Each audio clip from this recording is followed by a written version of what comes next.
And on today's show, the 4 phases of growth and career satisfaction. Part 1 of this week's series on the advisor's pathway to freedom with charter life underwriter and creator of the Cotton Systems, Wayne Cotton. Hi everyone, I'm Steve Savant, syndicated financial columnist and contributing author to Background Technician and Innsmark. Let's get down to business. Welcome to the show, Wayne. Thank you, Steve. Wayne, you have been around forever, just like I am. We're the old fossils of the organization here. Yeah, I have to say, listen, I'm looking at your resume here. This is quite a pedigree. You've qualified for MDRT, top of the table, quarter of the table, 21 of the 28 years. People always look at you as, oh, he's the cotton system guy, but they don't realize that you're a producer as well. Yeah, I mean, my whole background is production. That's my credibility, my love, my understanding. I mean, that's where everything came from, was 28 years as an advisor.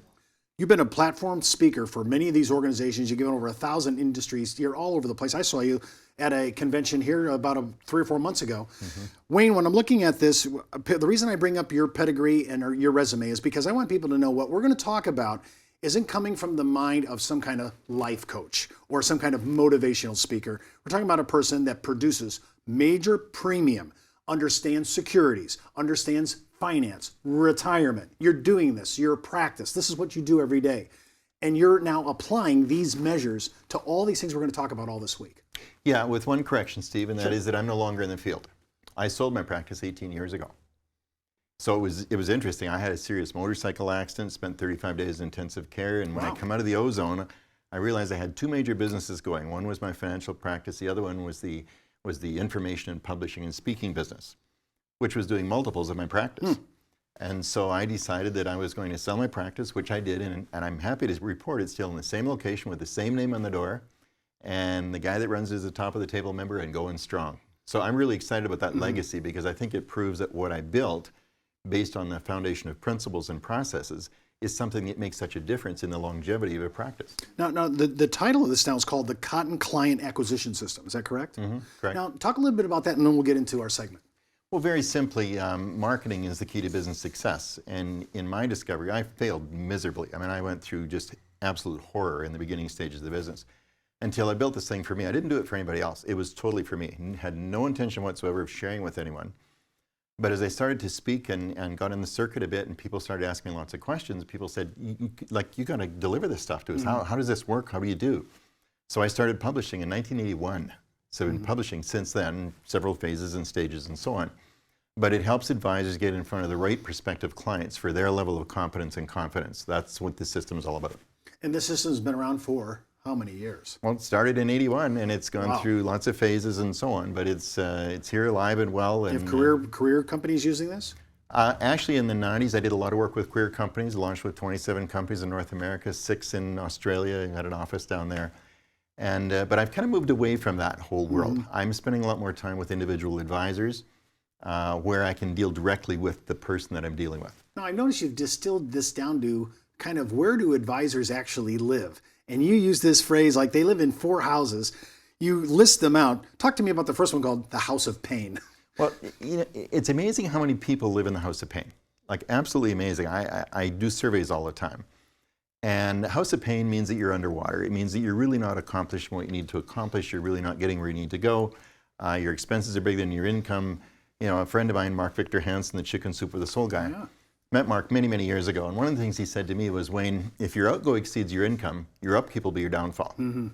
Well, there's a lot of things that you can do to adjust that formula. But for me, I had to figure out how I could get my income way up so that I could live a normal life. And so I went through just horror trying to get together. But I see a lot of advisors who are still in that situation, many more than you would expect, who really are struggling. What is the House of Same, S-A-M-E? House of Same means you're in the same old, same old. You're in a rut. And it's just a long old rut where you're not getting anywhere. You're just doing the same thing year in and year out. And you know, you're doing okay. I mean, you can afford to take holidays and you can pay your mortgage payments and you're accumulating a few bucks and whatever, but it's just the same old thing. And so the House of Same to me is also not a great place to be because you got more potential in it. I mean, my skill is helping ordinary advisors become extraordinary advisors. And that's all about getting out of those bottom 2 houses, House of Pain and House of Same, and moving forward to a much higher level. What is the House of Gain? Although that one sounds more appealing. Yeah, it is. House of Gain is where you're doing really well. Like you've got a very significant level of money freedom. And with the money freedom, it means that you have all the income that you require to run your practice effectively, to live a really great life. You can go do and enjoy the things you want to go and do and enjoy. And you don't have the financial pressures. Now, once again, there's a fairly small percentage of people that get to that level, but obviously there's people in our business who get there, who are generating an excellent level of income. They can live a great life. They can invest in assets. They can, get where they want to go. So House of Gain is a really good place to be. When we come back from the break, we're going to talk more to Wayne about not only the House of Sane, but some of the insidious issues of being too busy. Yeah, right on. And we'll be right back after the break. It's not how much money you make for your clients, it's how much money they get to keep, especially in retirement. But retirement income could cause Social Security benefits to be taxed. One tax advantage alternative is life insurance designed as a non-modified endowment contract that can generate tax-free income without taxing Social Security benefits. These contracts offer differing funding options depending upon your client's risk tolerance. For more information on how life insurance can be part of your retirement planning, just email me at steve@downtobusiness.tv. Brought to you by Ash Brokerage, the practice enhancement company. Well, welcome back to the second segment. Of course, we're with Wayne Cotton. Wayne, we're talking about the procedures, the processes, the protocols, and we talked about House of Pain last segment, House of Sane, House of Gain. Now I want to talk about House of Sane. I almost want to say, is this the House of Insane or just the Sane? Well, the other houses are insane. This one is sane. Okay, I'll take it. A House of Sane means that you've gone beyond all the busyness and you've got to the point where you have time freedom. There's a lot of people that are very successful in our business. I mean, they're doing a lot of business, big numbers, but they have no freedom mentally. Like they can't walk away from it. They're so caught up in it all the time. Is it necessary to have the freedom? Yeah, absolutely. Mental and time freedom are important things. I mean, you got to be able to go and enjoy the things you want to go and do and enjoy with the freedom to enjoy that. And so many people are just stuck in busyness all the time that they can't really enjoy in the bigger picture. How insidious is the impact of just being busy all the time? Well, I had 2 strokes as a result of being busy in my head. Does that help to answer? See, what happens is... Are you drawing a correlation to your medical issue by being so over busy? Totally. It overtaxed you that much? Totally. Absolutely. Wow. See, a lot of people have a busy mind. Busy. They're always thinking, always churning, always burning. Thoughts are coming here, there, everywhere. And when you get to that stage where you're thinking all the time, in my case, I'd go to bed at midnight because my wife's a night owl. I'd be wide awake at 4 o'clock without an alarm. And my mind is moving, right? So I'm up and I'm moving, I'm doing my thing, and away I go again. And even, I talked to my kids about this. My daughter said, "Dad, you were never there." And I said, "Tamara, what do you mean I was never there?" And she says, "Dad, you could beat all of us kids down to the bottom of the ski hill, all us teenagers, but you were thinking about something else." And she knew. So they picked up on it. Oh, sure, my son too. So the bottom line is, being too busy in your head is the issue. We're all busy. So we have a lot of people that are highly successful advisors. Yeah.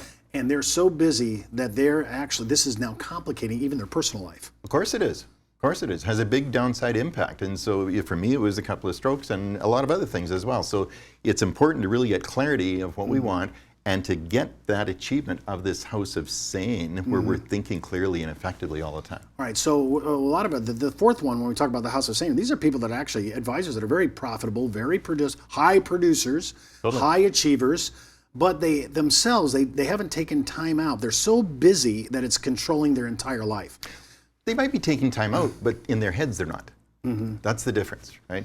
So they need to disconnect. Yeah, absolutely. Now, how much of when you laid out the Cotton system years ago, it was a protocol, it was a system, it was a track to run on. That's what we were looking for. And many people adopted it. They didn't know how to go down the road. They didn't know how to build their practice. They didn't know how to expand their business. This was very profitable, and I just want to give you kudos for my own self, being a young rep, seeing it for the first time. It was a huge issue. Cool. But now I'm asking you, you look at this thing, how do I simplify my practice so that I can actually still be a high performer, but disengage when I need to, so that my daughter doesn't come back to me and say, "You were there physically, but you were never there mentally." Yeah, absolutely. Frank Sullivan, MDRT past president, said there's 3 stages of growth. First one is wide-eyed enthusiasm. We get in the business, we're excited, motivated, whatever, but we quickly drop into the second phase called complicated sophistication. And in that stage, everything gets complicated. You're trying to figure out who you are and who you should be working with and what products you should be selling and what systems you should be using and all these questions. Problem is, most people never get out of complicated sophistication. They spend their whole career in complicated sophistication, and what Sullivan talked about was a third stage called mature simplicity, With mature simplicity, you don't complicate everything, you simplify everything. You know, Einstein once said any intelligent fool can complicate things, but it takes a special touch of genius to simplify. And that's what's going on. We're adding all this complication to everything to the point where we get this huge bundle of complexity. And the question now is, how do we simplify it so we can move forward and be productive and be happy and do what we want to do? Your system is very much on the business side. Does the cotton system actually address any of these issues? No, Cotton System is only about client acquisition, so building the right clientele of the right people. These are about the Cotton principles of growth. These principles, 5 principles that define my 25th year in my career, I've been using now for many years. I don't know, what is this, 47, 48 years I've been in the business. But I've been teaching them for many years.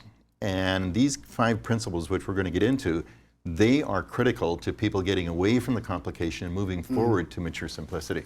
Now, people think that, hey, won't I suffer my production? Won't it suffer if I do this? No, it'll go way up. See, this is the trade-off. So you're saying actually this is really hurting your practice by not disengaging, and we'll show you how to do that and talk about that. Yeah, absolutely. Well, tell me, you're talking about the 5 critical principles of growth. The first thing you talk about is graphic, right? When you're looking at something that really brings a person's life to bear, I kind of always have imagined, what does that look like? What's the graphic look like in my head? I just did a workshop for high-end advisors, successful people. I called it the Pathway to Freedom. And we focused on money freedom and time freedom, the freedom to grow and career satisfaction. My goal for them, as I stated when we opened, was I want you to understand how to get to $1 million of personal income, not your practice revenue, but your personal income. I want you to get to $1 million of personal income and 180 days off. Wow. And I mean, I did that and you know, built a very successful practice. I mean, at my peak, doing 9 times MDRT, I was only in the office 65 afternoons a year. Like, that's astounding. Yeah, but that's about these principles, right? So that was my goal for this group. And by the time we ended 3 days together up in the mountains in BC, by the time we finished these 3 days together, every single one of them have total clarity of how they can do that. And their incomes are ranging from $350 to $650, that group. So they're doing well, but not big. And so now all of them see how they can move there. And I expected some of them to choose, well, okay, I'll do that in 3 or 4 years. Every single one of them wants to do it in 2015, and they now have the tools and the processes and the principles to do that. That's exciting. Listen, that's all the time we have for today. Remember, before moving forward with any of the ideas on our show, always consult your tax advisor, legal counsel, or your broker-dealer compliance officer. Missed an episode? Just hop out to our video archives. And remember, you could be wiser as an educated advisor. I'm Steve Savant. We'll see you tomorrow.